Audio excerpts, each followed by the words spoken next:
First of all, I'd like to echo the statements of the chairman that some of our panel members argue about the ESA as though there are members here who actually oppose that we have protection for endangered species.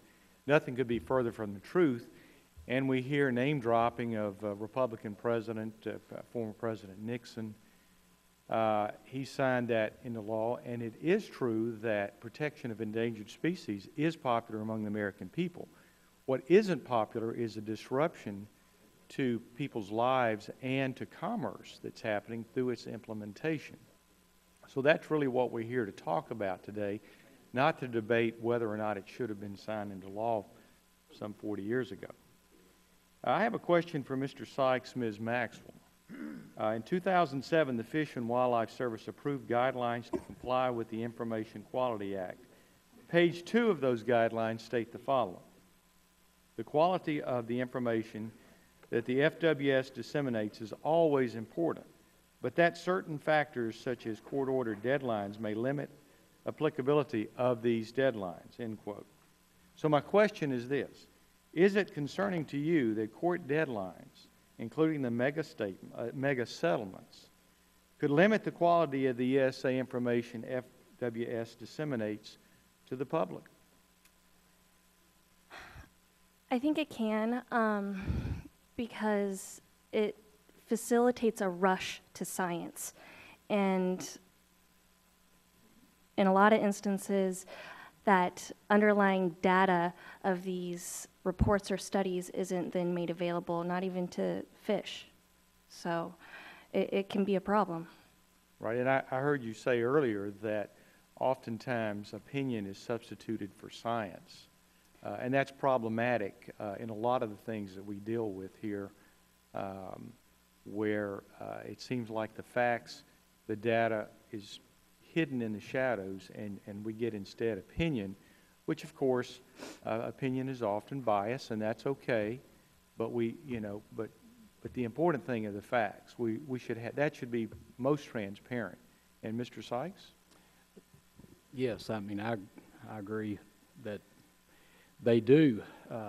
They don't provide any information as far as I can tell from Arkansas's experience. I think I said in my comments, we didn't know anything about the settlement. We didn't know anything about the science that was being brought forward. We didn't know,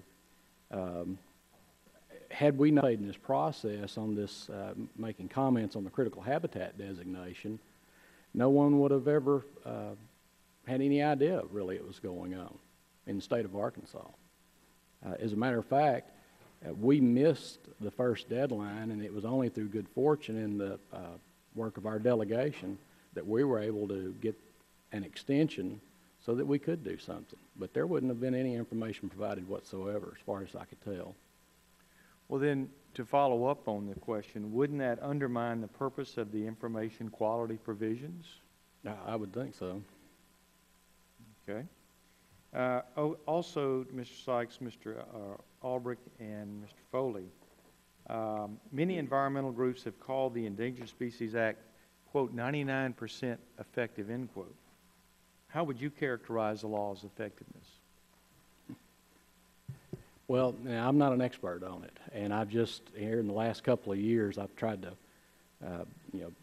bring myself up to speed. But from my perspective, from working with folks from out west, just real quickly, because I got to get right. to all three. How would you characterize it? Broken completely. Okay, Mr. Albrecht? Not very effective in its implementation.